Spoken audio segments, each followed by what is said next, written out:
Hi friends, welcome to our Friday sexuality talk.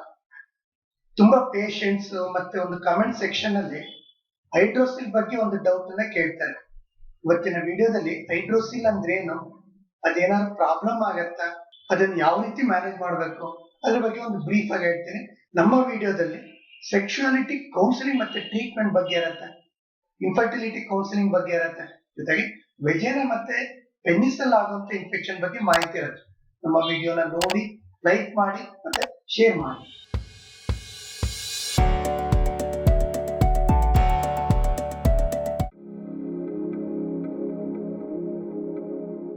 Usually ಮೆನ್ನಲ್ಲಿ 2 testis ಇರುತ್ತೆ, ಕೆಲವೊಬ್ಬರಿಗೆ 1 testis ಇರುತ್ತೆ, ಕೆಲವೊಬ್ಬರಿಗೆ 1 ಟೆಸ್ಟಿಸ್ ಇದ್ದು ಇನ್ನೊಂದು ಟೆಸ್ಟಿಸ್ ಮೇಲ್ ಇರುತ್ತೆ, ಅನ್ಡಿಸೆಂಡೆಡ್ ಟೆಸ್ಟಿಸ್ ಅಂತ ಹೇಳ್ತೀವಿ. ಬಟ್ ಈ ಟೆಸ್ಟಿಸ್ ಅಲ್ಲಿ ಸೈಜ್ ವೇರಿಯೇಷನ್ ಆಗ್ಲಿ ಅಥವಾ ಕಲರ್ ಚೇಂಜಸ್ ಆಗ್ಲಿ ಅಥವಾ ಸಿಂಗಲ್ ಟೆಸ್ಟಿಸ್ ಇರ್ಲಿ, ಏನೇ ಸ್ವಲ್ಪ ವೇರಿಯೇಷನ್ ಇದ್ರು ಡಾಕ್ಟರ್ನ ಕನ್ಸಲ್ಟ್ ಮಾಡ್ಕೋಬೇಕು.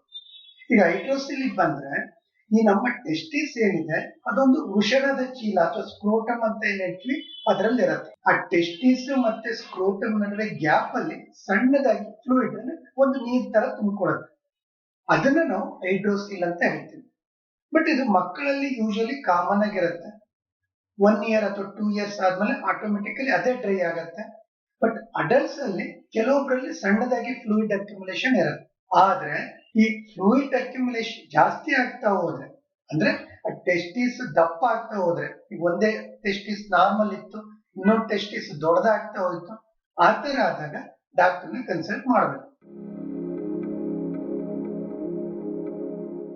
ಸೊ ಸಿಂಪ್ಟಮ್ಸ್ ಅಲ್ಲಿ ಬಂದ್ರೆ ಕೆಲವೊಬ್ಬರಿಗೆ ಪೇನ್ ಇರುತ್ತೆ, ಕೆಲವೊಬ್ಬರಿಗೆ ಪೇನ್ ಇರೋದಿಲ್ಲ.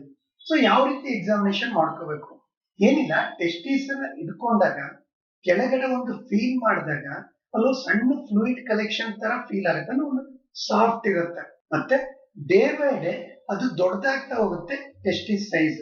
ಕೆಲವೊಂದು ಟೈಮ್ ಅದು ರೆಡ್ಡಿಶ್ ಆಗುತ್ತೆ, ಇನ್ಫೆಕ್ಷನ್ ಆದಾಗ ಆ ಫ್ಲೂಯಿಡ್ ಏನಾದ್ರು ಬ್ಯಾಕ್ಟೀರಿಯಲ್ ಇನ್ಫೆಕ್ಷನ್ ಆದಾಗ ರೆಡ್ಡಿಶ್ ಆಗೋದ್ರ ಜೊತೆಗೆ ಪೇನು ಸಹ ಶುರು ಆಗುತ್ತೆ. ಕೆಲವೊಬ್ಬರಲ್ಲಿ ಪೇನ್ ಇರೋದಿಲ್ಲ. ಸೊ ಈ ಹೈಡ್ರೋಸಿಲ್ಗೆ ಕಾರಣ ಏನು, ಒಂದು ಏನಾದ್ರು ಸೆಕೆಂಡರಿ ಇನ್ಫೆಕ್ಷನ್ ಅಂತ ಹೇಳ್ತೀವಿ, ಏನಾದ್ರು ಸುತ್ತಮುತ್ತ ಇನ್ಫೆಕ್ಷನ್ ಆದಾಗ ಅಲ್ಲಿ ಫ್ಲೂಯಿಡ್ ಅಕ್ಯುಮುಲೇಷನ್ ಆಗೋದು. ಎರಡನೇದು ಏನಾದ್ರೂ ಪೆಟ್ಟು ಬಿದ್ದಾಗ, ಬಾಲ್ ಇರ್ಬೋದು ಅಥವಾ ಎಲ್ಲಾದ್ರೂ ಒಂದು ಸಡನ್ ಪೆಟ್ಟು ಬಿದ್ದಾಗ. ಮೂರನೇದು ಟಾರ್ಷನ್ ಅಂತ ಹೇಳ್ತೀವಿ, ಅಂದ್ರೆ ಆ ಟೆಸ್ಟಿಸ್ ಒಳಗಡೆ ಒಂದು ರೊಟೇಷನ್ ಆಗಿರುತ್ತೆ. ನಾಲ್ಕನೇದು ವೆರಿ ರೇರ್ ಅಂದ್ರೆ ಕ್ಯಾನ್ಸರ್ ಇದ್ದಾಗ. ಅಂದ್ರೆ ಇವೆಲ್ಲ ಕಾರಣಗಳಿಂದ ಅಲ್ಲಿ ಫ್ಲೂಯಿಡ್ ಅಕ್ಯುಮುಲೇಷನ್ ಆಗುತ್ತೆ. ಸೊ ಮ್ಯಾನೇಜ್ಮೆಂಟ್ ಅಂತ ಬಂದಾಗ ಯೂಶಲಿ ಇದು ಪೇನ್ ಇರೋದಿಲ್ಲ.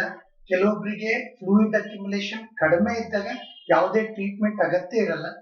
ಅದು ಇನ್ಫೆಕ್ಷನ್ ಆಯ್ತು, ಪೇನ್ ಡಿಸ್ಕಂಫರ್ಟ್ ಆಯ್ತು, ಮತ್ತೆ ಡೇ ಬೈ ಡೇ ಅದು ದಪ್ಪ ಆಗ್ತಾ ಹೋಯ್ತು ಅಂದಾಗ ಅವಾಗ ಒಂದು ಡಾಕ್ಟರ್ನ ಕನ್ಸಲ್ಟ್ ಮಾಡೋದು ಒಳ್ಳೇದು. ಒಂದು ನಾರ್ಮಲ್ ಆಗಿ ಆಂಟಿಬಯೋಟಿಕ್ಸ್ ಕೊಟ್ಟು ಟ್ರೀಟ್ ಮಾಡ್ತಾರೆ, ಅದರ್ವೈಸ್ ಆಸ್ಪಿರೇಷನ್ ಅಂತ ಮಾಡ್ತಾರೆ, ಡ್ರೈನೇಜ್ ತರ ಮಾಡ್ತಾರೆ, ಇಲ್ಲ ಸರ್ಜರಿ ತರ ಮಾಡಿ ಸ್ವಲ್ಪ ಓಪನ್ ಮಾಡಿ ಆ ಫ್ಲೂಯಿಡ್ ಅನ್ನ ತೆಗಿತಾರೆ. ಸೊ ಫ್ರೆಂಡ್ಸ್, ಹೈಡ್ರೋಸಿಲ್ ಅನ್ನೋದು ಜಸ್ಟ್ ಒಂದು ಫ್ಲೂಯಿಡ್ ಕಲೆಕ್ಷನ್ ಇರುತ್ತೆ ಟೆಸ್ಟಿಸ್ ಕೆಳಗಡೆ. 1 or 2 ಇಯರ್ಸ್ ಅಂದ್ರೆ 1 ರಿಂದ 2 ವರ್ಷ ಮಕ್ಕಳ ತನಕ ಇದು ಕಾಮನ್ ಆಗಿರುತ್ತೆ, ಆಟೋಮೆಟಿಕಲಿ ಡ್ರೈ ಆಗುತ್ತೆ. ಅಡಲ್ಟ್ಸ್ ಅಥವಾ ದೊಡ್ಡರಲ್ಲಿ ಈ ತರ ಆದಾಗ, ಸೊ ಸಣ್ಣದಾಗಿ ಫ್ಲೂಯಿಡ್ ಅಕ್ಯುಮುಲೇಷನ್ ಆದ್ರೆ, ಪೇನ್ ಇಲ್ಲ ಅಂದ್ರೆ ಯಾವುದೇ ಟ್ರೀಟ್ಮೆಂಟ್ ಅಗತ್ಯ ಇರಲ್ಲ.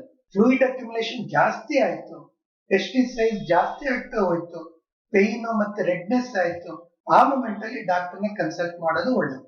ಬಟ್ ಟೆಸ್ಟಿಸ್ ಅಲ್ಲಿ ಏನೇ ಇರ್ಬೋದು, ಸೈಜ್ ವೇರಿಯೇಷನ್ ಇರ್ಬೋದು, ಕಲರ್ ಚೇಂಜಸ್ ಇರ್ಬೋದು, ಯಾವುದೇ ಒಂದು ಡೌಟ್ ಇದ್ರೂ ಡಾಕ್ಟರ್ನ ಕನ್ಸಲ್ಟ್ ಮಾಡೋದು ಒಳ್ಳೇದು. ಇದು ಇವತ್ತಿನ ನಮ್ಮ ವಿಡಿಯೋ. ಇಲ್ಲಿ ತನಕ ನಮ್ಮ ವಿಡಿಯೋ ನೋಡಿದ್ದಕ್ಕೆ ತುಂಬಾ ವಂದನೆಗಳು.